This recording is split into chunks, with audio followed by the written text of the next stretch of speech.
말씀은 로마서 10장 13절 말씀입니다. 로마서 10장 13절 말씀입니다.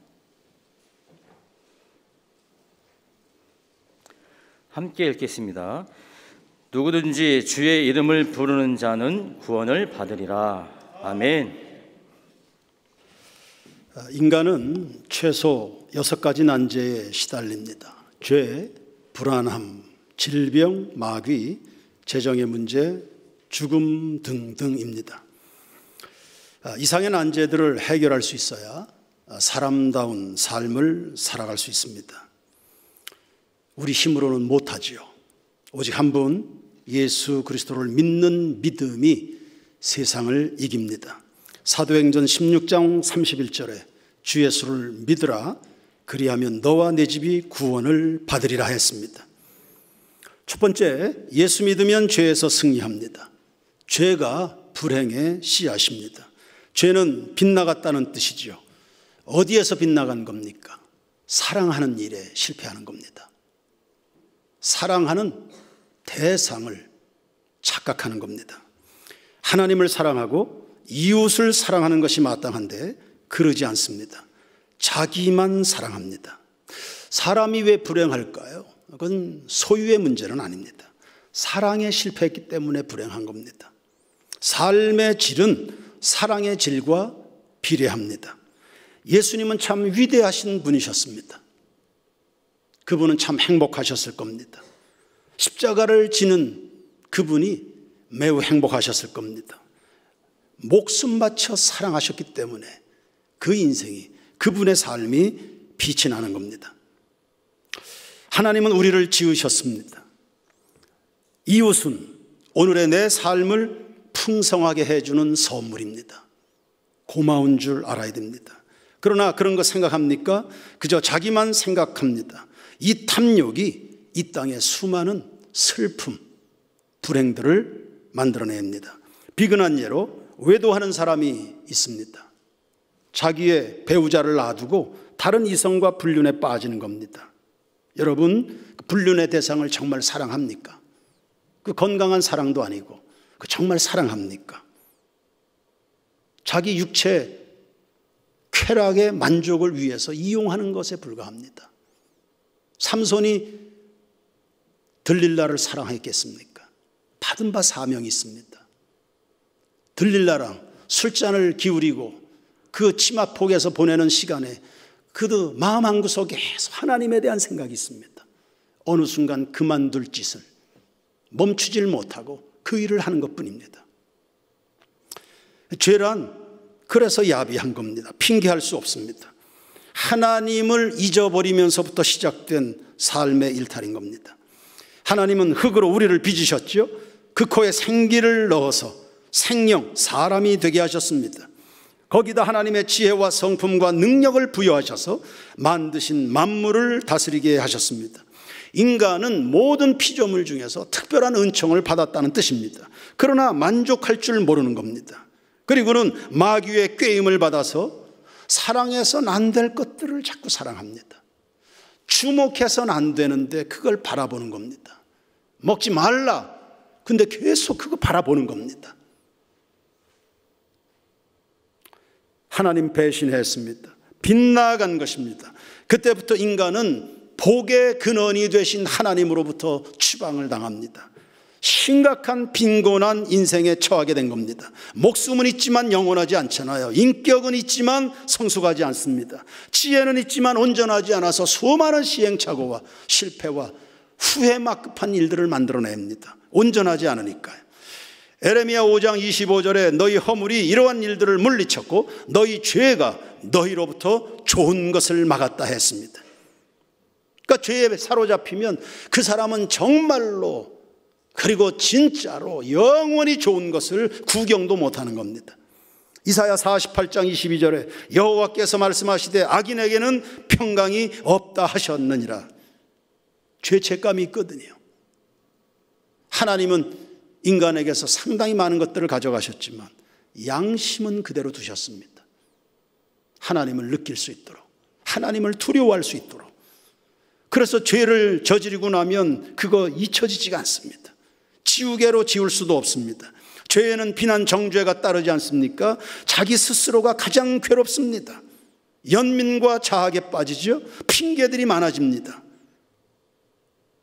나 같은 것이 자신감을 상실합니다. 하나님 앞에서 설 수 있는 용기가 없어요. 그래서 교회에 못 나오는 겁니다. 사람들 앞에 설 수 있는 용기도 없습니다. 하나님과 점점 멀어지죠. 하나님께서 허락하신 그 소중한 관계들이 단절되기 시작합니다. 영혼이 피폐해집니다. 우울감에 시달리죠. 벗어나야 되는데 안 됩니다. 점점 수렁에 빠집니다. 해답은 예수님께 있는데 주님은 찾지 않고 혼자 씨름하고 있으니 고통스러운 겁니다. 결국 죄악의 사슬에 묶여 끌려다니다가 마지막은 멸망입니다. 로마서 6장 23절에 죄의 삭슨, 죄의 대가는 사망, 끝이 좋지 않습니다. 사람이 아무리 고생하고 살았어도 마지막은 좋아야 되는 것인데 여러분, 그 좋게 하실 분이 예수님이신 것을 믿으시길 바랍니다. 그러니 어쩌자는 겁니까? 회개하라. 죄는 예수 믿고 회개함으로만 벗어버릴 수 있습니다. 마태복음 1장 21절에 아들을 낳으리니 예수로 하라. 이는 그가 자기 백성을 그들의 죄에서 구원할 자가 되심이라 했습니다. 예수님이 이 땅에 오신 것 다른 거 아닙니다. 인간의 본질적인 문제인 죄를 해결하시기 위해서 자신의 온몸을 들여 그 죄를 씻어내시기 위해서 오신 거 아닙니까? 회개하면 용서해 주시죠. 어떤 죄를 저질렀어도 어떤 죄인이라도 그분의 사랑이 크시기 때문에 사람들은 그렇게 두 손 두 발 싹싹 빌어도 마음을 풀어주지 않는 경우가 많더군요. 주님은 무릎을 꿇으면 하늘을 열어주시고 주의 이름을 부르면 건져주시고 불쌍히 여기시라고. 그리하면 주님은 언제든지 죄를 씻어주십니다. 요한일서 1장 9절에 만일 우리가 우리 죄를 자백하면 그는 미쁘시고 의로우사 우리 죄를 사하시며 우리를 모든 불의에서 깨끗게 하신다 했습니다. 회개하면 죄를 씻어주시는 것뿐만 아니라 성령을 선물로 주셔서 우리의 인생이 전 인격이 날로 날로 새로워집니다. 100여 년 전에 우리나라에 고찬익이라는 사람이 있었습니다. 갓바치 신발쟁이였습니다. 평안도 안주 사람인데 전형적인 노름꾼입니다. 술 주정뱅이에다가 사기꾼입니다. 그러니까 관가에 붙들려 가서 수도 없이 매를 맞았습니다. 얼마나 매를 맞았는지 그 충격에 벙어리가 되어버렸습니다. 옛날에 무슨 인권이 있습니까? 그냥 죽지 않을 만큼 때리는 거죠. 그러던 어느 날 노름빚을 갚아야 되는데 갚을 길은 없습니다. 노름빚 무서운 거 아닙니까? 협박에다가 독촉을 받고 견딜 수가 없었습니다. 죽어버리자 차라리. 그래서 독약을 마셨습니다. 그래도 하나님이 다 뜻이 있으셨죠. 구사일생으로 살았습니다. 그러나 반병신이 됐습니다. 사람은 죽는 것도 마음대로 못 죽습니다. 왜요? 여러분의 생명이, 인간의 생명이 하나님 손에 있는 것입니다.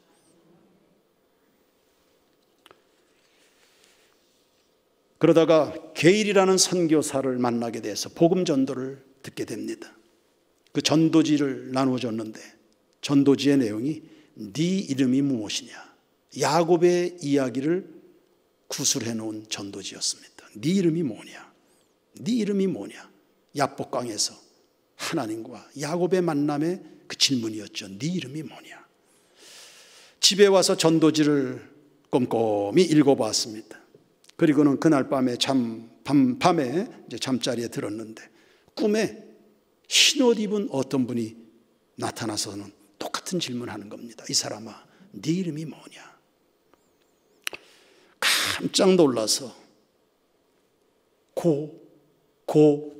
벙어리니까 말을 못하잖아요. 사실 이름도 없습니다. 당시 신발쟁이는 천민 중에 하나였기 때문에 성씨만 있지 이름은 없었습니다. 그분의 음성이 또 들렸습니다. 다시 말해보거라. 네 이름이 뭐냐. 벌벌벌 떨면서 저는 고시입니다. 쌈꾼이고 술꾼으로 살았고 망나니 월시다. 당신이 누구신지는 모르겠는데 크신 어른 같은데 나를 좀 살려주십시오. 그랬더니 흰옷 입은 그 사람이 몸을 툭 치면서 이 사람아, 너는 오늘부터 내 아들이다. 그리고는 사라진 겁니다. 잠에서 깨어난 이 고관은 참 신기하지 않았겠습니까? 전날 받아든 전도지를 또 읽었습니다. 여러분, 전도지 나누는 거 그거 예산일 아닌 겁니다. 전도지 나누는 거 예산일이 아닙니다. 그 전도지를 읽고 또 읽었습니다. 자기도 모르게 혀가 풀려가지고 벙어리가 고침을 받은 거, 말을 하기 시작한 겁니다. 전도지 읽다가. 저에게 가장 큰 영향력을 주신 목사님도 술 취해서 비틀거리다가 동서가 전해준 사형리 전도지 읽고 회심한 목사님이거든요. 저하고 성씨도 같아요. 황 목사님이었는데. 전도지 그 예산일이 아닙니다.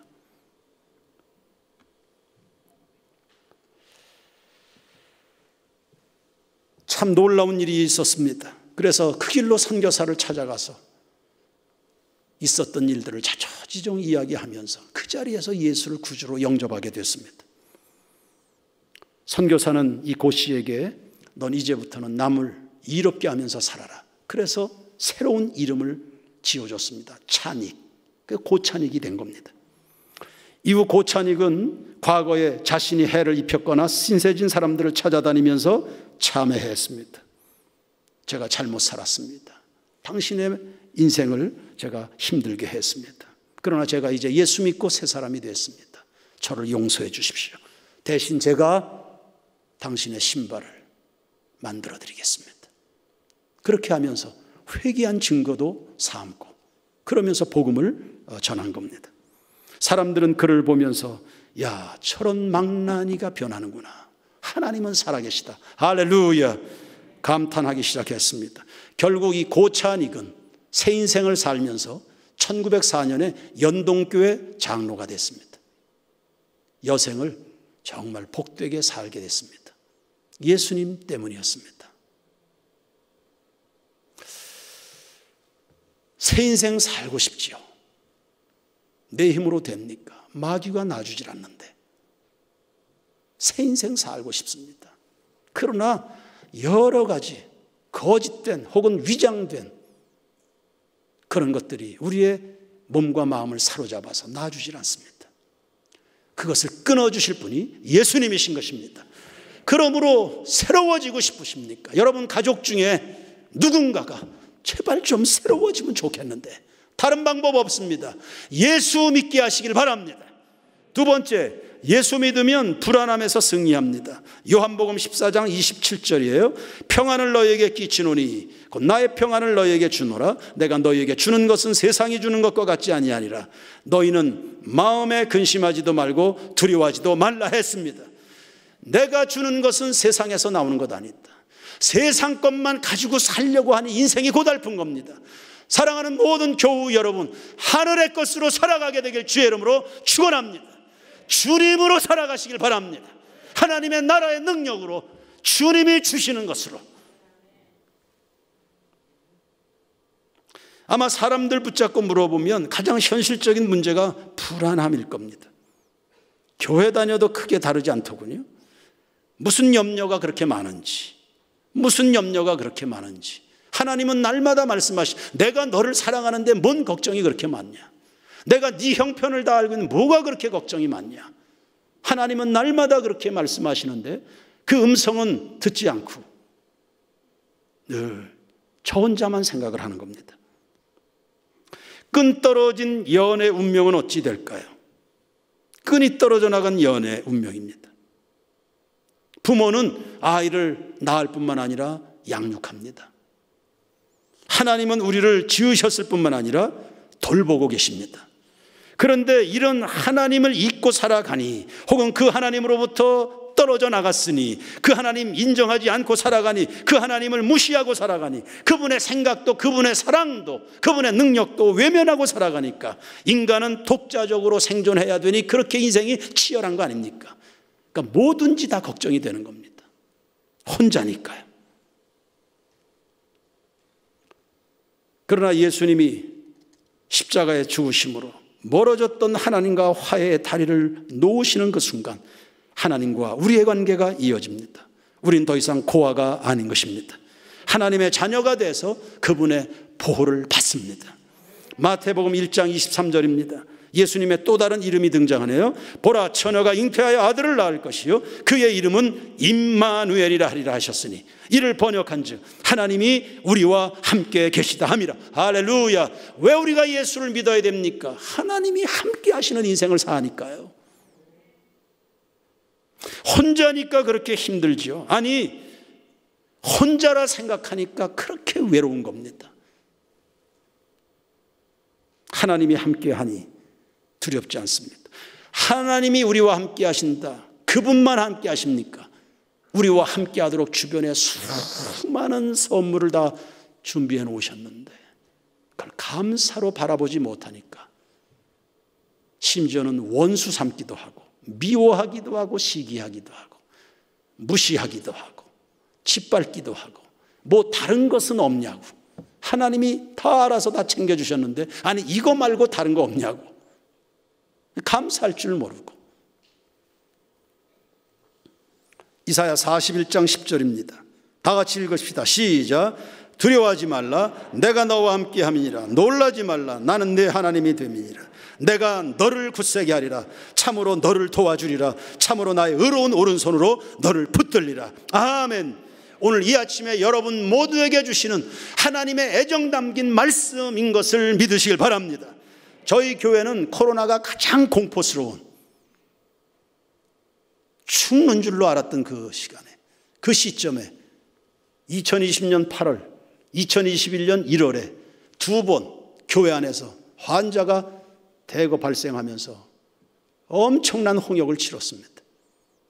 교회적으로는 말할 것도 없고 성도 개개인들이 얼마나 마음고생이 컸습니까? 주변 사람들이 다 바이러스로 보니까. 10여 년을 함께 직장 생활했던 동료들이 멀리합니다. 밥도 같이 안 먹고 직장에서 쫓겨나는 성도들도 있었고,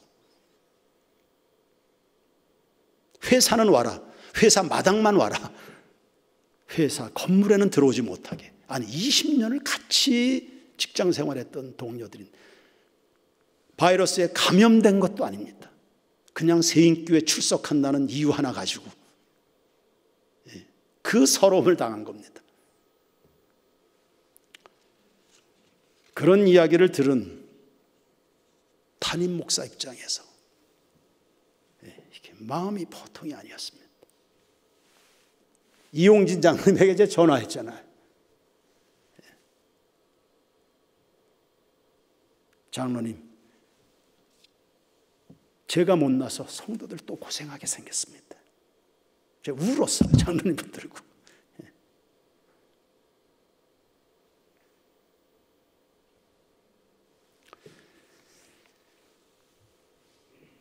마음은 아프지요. 마음은 아프지만 우리 성도들과 교회 앞날에 대한 걱정이나 두려움은 없었습니다. 왜? 우리는 하나님의 백성이기 때문입니다.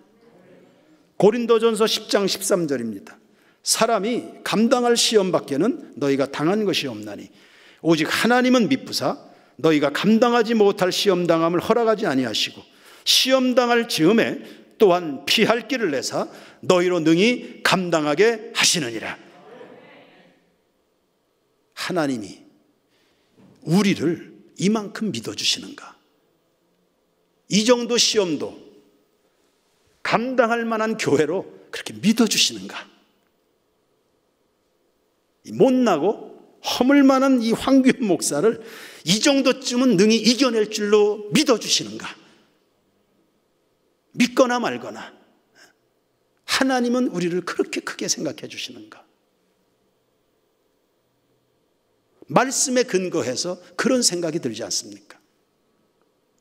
로마서 8장 28절에 우리가 알거니와 하나님을 사랑하는 자 곧 그의 뜻대로 부르심을 입은 자들에게는 모든 것이 합력하여 선을 이루느니라. 그러니 이런 말씀을 기억하면 이거 어디서 배운 겁니까? 예수 믿기 때문에 알게 된 겁니다. 인생의 숙제를 상황을 해석하고 풀어나가는 이 지혜가 어디에서? 예수님에게서 오는 거 아닙니까? 그래서 어두운 시기를 지날 때라도 낙심보다는 앞으로 하나님이 더 큰 일을 보이시겠구나, 소망으로 묵묵히 기다리는 겁니다. 동시에 어려움을 동일한 믿음과 용기와 소망으로 지나가고 있는 우리 성도들, 얼마나 더 사랑스럽든지요, 얼마나 더 귀하고 고맙든지요.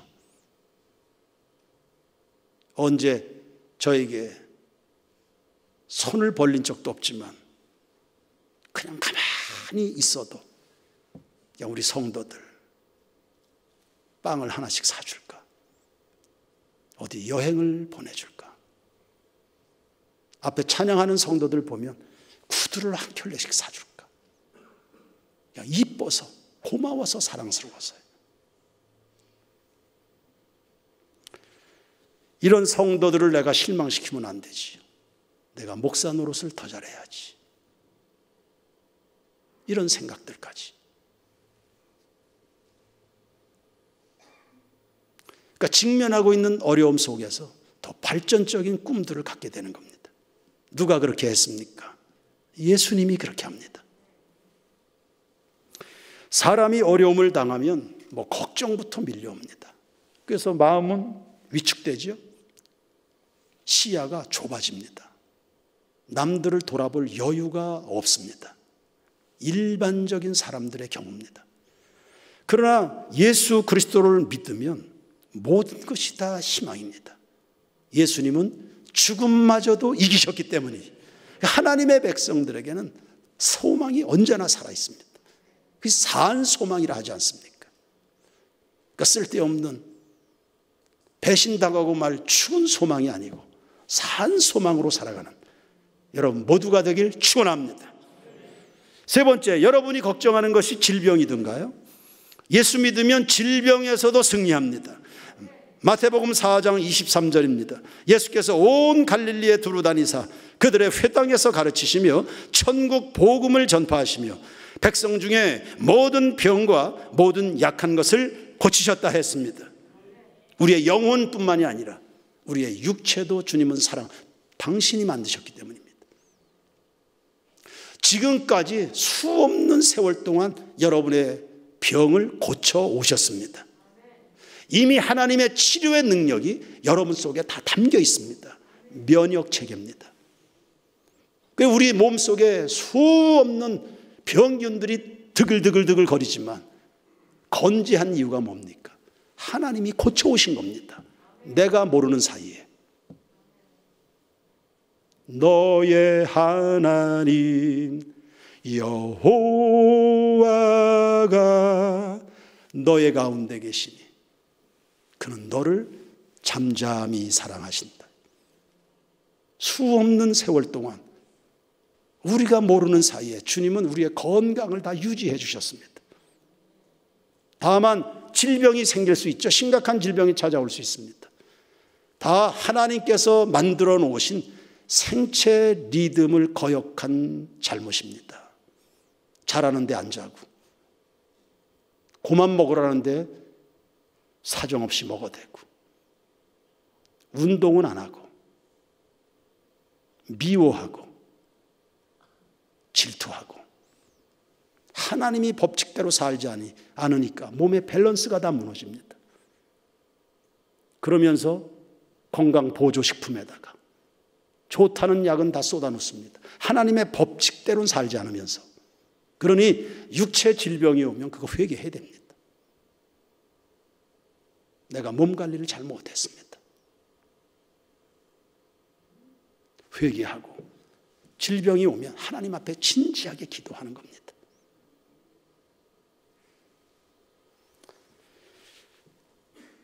정혜진 목사님이 저희 교회 10여 년 전에 처음 부임할 때 습관성 어깨 탈골 증세가 있었습니다. 걸핏하면 어깨가 빠지는 거예요. 몹시 고통스러워서 119에 실려가기도 했습니다. 팔을 드는 것도 힘들어했습니다. 그런데 어느 날 기도회 시간에 촤 하면서 팔을 드는데 팔이 아프지가 않은 거예요. 하나님이 고쳐주신 겁니다. 그때 이후로 지금까지 멀쩡합니다. 여러분, 우리나라에 어깨 탈골 증세를 갖고 있는 사람들 많을 겁니다. 모두가 고침받나요?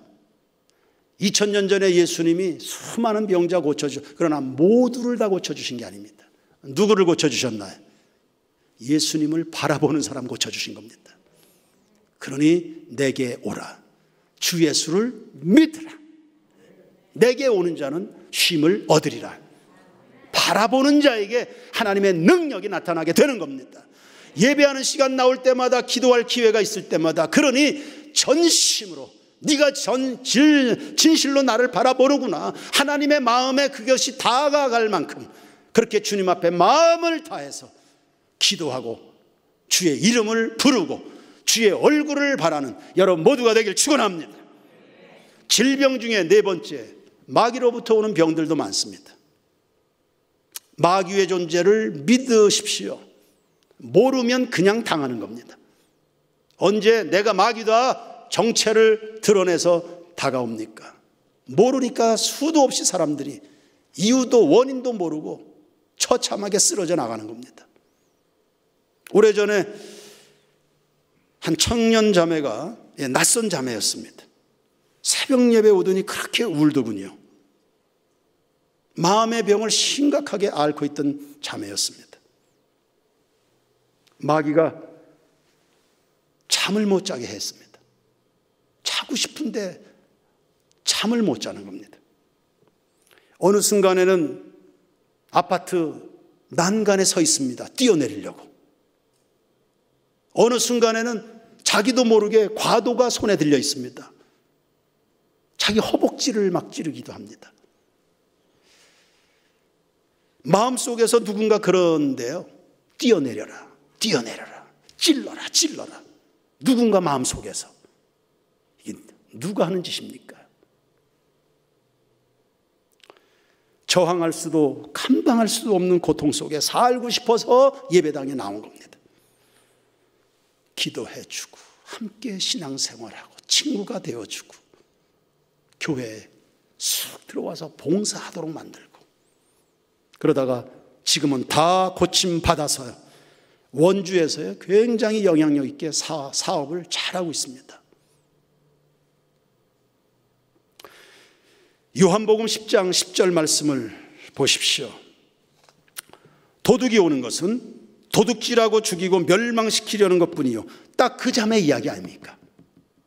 우리의 영혼을 도적질해가고 인생을 죽이고 망가뜨리는, 이게 마귀가 하는 짓입니다. 고통스럽습니까? 인생들이 망가지고 있습니까? 배후에 누가 있는지를 볼 수 있어야 된다. 성령께서, 하나님이 우리 가정에 일하고 계신가?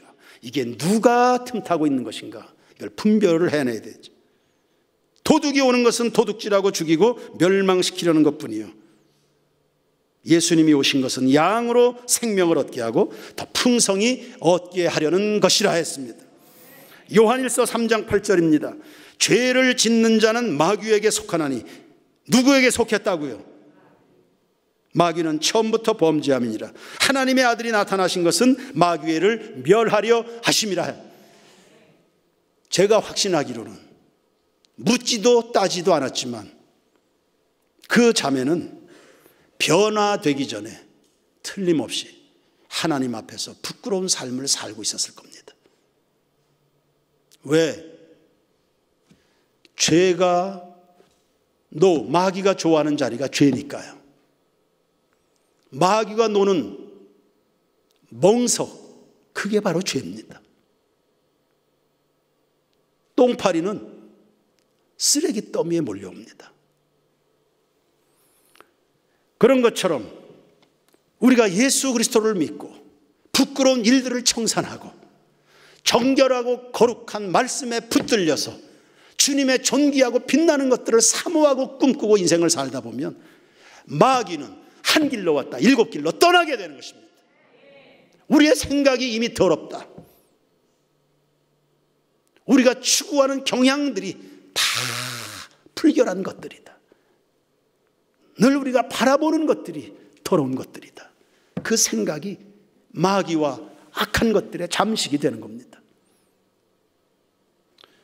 예수 믿고 과거를 부끄러운 줄 알고 청산하기 시작하면 하나님이 여러분과 함께 하셔서 찬란한 생애를 살아가게 될 줄로 믿습니다. 5번째, 걱정하는 게 재정 문제입니까? 재정 문제의 답도 예수님에게 있습니다. 빌립보서 4장 19절입니다. 다 같이 시작. 나의 하나님이 그리스도 예수 안에서 영광 가운데 그 풍성한 대로 너희 모든 쓸 것을 채우시리라. 할렐루야. 다 같이 따라서 합시다. 채우시리라. 채우시리라. 채우시리라. 채우시는 분은 하나님이십니다. 살려고 발버둥 치지 마십시오. 인생을 버둥버둥 될수록 인생은 늪에 빠져 있는 것과 같습니다. 밧줄 잡고 나와야지. 그 속에서 발버둥 치면 깔아앉습니다. 하나님이 나를 창조하셨다. 하나님이 내 모든 필요를 알고 계시다. 그러니 하나님이 채우신다를 믿으시기 바랍니다. 여러분은 새를 보면서 무슨 생각합니까? 꽃들을 보면서 무슨 생각합니까? 하나님의 말씀을 말씀대로 믿으십시오. 너희는 이것들보다 귀하지 아니하냐. 근데 왜 발버둥 칩니까? 왜 낙심합니까? 불안합니까? 왜 잠을 못 잡니까? 부목사 때 다른 친구들이 다 그러니까 뭐 나도 그래야 되는가 싶어가지고 교회에서 주는 월급을 일정 부분 구분해서 적금을 들기 시작했습니다. 그 전까지 아내와 의견을 나눈 게 있습니다. 우리는 평생 저금 통장 갖지 말자. 목사가 하나님께 맡긴 인생인데 무슨 저금 통장이 필요하겠냐. 그런데 그때 뭔 생각을 했는지 그게 폼이 나서 그렇게 보여서 그런지 모르지만 잘 모아서 몇 년 딱 계산이 나오더라고요. 몇 년 모으면 어느 정도 되니까 유학을 갈 수도 있겠구나. 그러면 몇 개월을 모았습니다. 4개월을 모았나? 예. 그러다가 어려운 교우가 눈에 들어왔습니다. 그 어려움이 제 어려움처럼 느껴졌으니까요. 그래서 당장 해약해서 전액을 그 성도를 도왔습니다. 그러면 상황이 뭐가 좋은 일이 벌어져야 되는 거 아닙니까? 갑자기 교회를 사임하게 됐습니다. 쫓겨나겠다시피 해가지고 오갈 데가 갑자기 없어졌습니다. 움직일 수 있는 재정은 한 푼도 없었고. 그런데 하나님은 그냥 이렇게 저렇게 해서 4,500만 원을 제 손에 쥐어주셨습니다. 26년 전입니다. 그 당시 단계동 코롱 아파트 32평 한 채 값이 4,500만 원이었습니다. 그걸 한 번에 하나님이 제 손에 정말 오갈 데가 없는데 그것이 우리 세인교회 개척의 종잣돈이 됐습니다. 그리고 교회는 지금까지 성장해 왔습니다. 저도 교회도 어느 한순간 궁색한 적이 없었습니다. 가진 것은 없는데 모자라는 없다. 없는 것 같은데 모자라는 법은 없다. 참 신비한 재정의 미학 아닙니까? 교회 살림 충분히 다 해나갑니다. 교회 예배당 3번째 건축했습니다. 막힌 것 한 번도 없이. 기독학교 돌아가고 있죠. 10년 넘도록 치악고등학교 매년 2,500만 원씩 투자가 됐습니다. 치악고등학교 섬기는 일에. 국내 30여 곳에 교회들과 함께 동역하고 있습니다. 모으려고 한 적이 있습니까? 우리가 언제 궁색한 티를 낸 적이 있습니까? 여러분, 살려고 발버둥 치지 마십시오. 하늘에 쌓으시길 바랍니다. 발버둥거리지 마시고 그냥 하나님이 기뻐하시는, 그냥 사랑하는 일에, 그냥 사랑하는 일에, 예수님처럼 그냥 사랑하는 그 일에, 그 일을 위하여 죽으시면 사는 겁니다.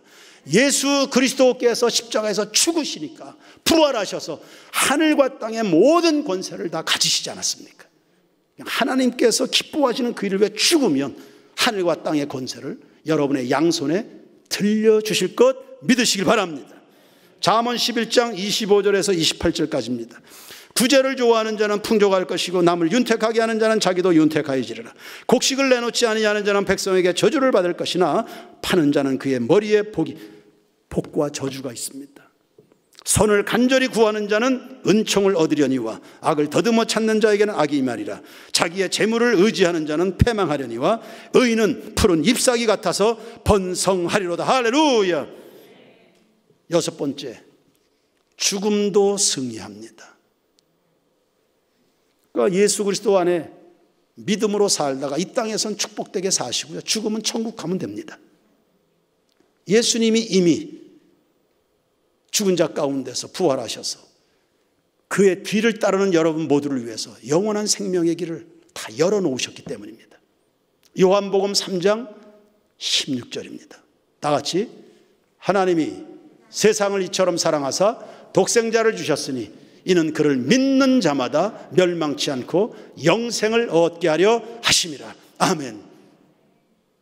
성경에서 말하는 멸망은 지옥 형벌을 말합니다. 멸망이 있고 영생이 있습니다. 있어야 됩니다. 영생과 지옥은, 천국과 지옥은 있어야 됩니다. 그리고 있습니다. 하나님이 살아계시기 때문입니다. 이유도 없이 짓밟히고 무시당하고 고통받고 빼앗기고 억울하고 원통하고 서러움 당하는 사람, 천국이 없으면 어떻게 위로받고 어떻게 무엇으로 소망, 무엇으로 보상을 받습니까? 있어야 돼요. 천국은 있어야 된다고. 지옥도 있어야 돼요. 그 못된 사람들이 초법적 지위를 가지고 무소불위의 권력을 휘둘러가면서 법도 함부로 어떻게 할 수 없는 그 꼴불견의 인생을 살던 사람들, 그렇게 마음대로 살다가 죽어버리면, 그렇게 끝나면 얼마나 허무합니까? 누가 그 사람들을 상대합니까? 그 사람들에게 누가 책임을 물을 겁니까? 하나님이 물으십니다. 그러니 지옥은 있어야 되지요. 지옥 있습니다. 그러니 억울하고 원통하고 낙심하고 저주하고 한을 쌓지 마십시오. 하나님이 천국과 지옥으로 다 나누실 겁니다. 여러분은 천국에서 다 만나게 되길 바랍니다. 예, 세상은 문제투성입니다. 시작은 다 죄에서부터. 죄만 걷어내십시오. 문제는 많이 있지만 그러나 걱정할 것은 없는 것이 해답도 있기 때문에 누구 때문에 모든 문제의 해답 누구요? 오랜만에 백문일답 한번 해볼까요? 큰 소리로. 자, 오른손 들고 힘차게 인생의 모든 어두움도 우울함도 다 떠나갈 줄로 믿고 힘차게 선포할 때마다 떠나갈 줄로 믿습니다. 우리를 구원해 주신 분이 누구십니까? 여러분을 정말 사랑하시는 분은요, 절대 우리를 실망시키지 아니하실 분은요, 여러분을 책임지시는 분은요, 여러분의 영원이 되시는 분은 누구십니까? 여러분을 치료하시는 분은 누구십니까? 우리를 교회로 모이게 하신 분이 누구십니까? 오늘도 우리에게 꿈꾸게 하시는 분은 누구십니까? 우리가 믿어드려야 될 분은 누구십니까? 대한민국의 소망은 누구십니까? 여러분의 자녀들을 책임져 주실 분이 누구십니까? 우리의 능력은 누구십니까? 우리의 기쁨은 누구십니까? 오늘 우리의 고백을 받으시는 분은 누구십니까? 모든 문제의 해답은 누구십니까? 할렐루야.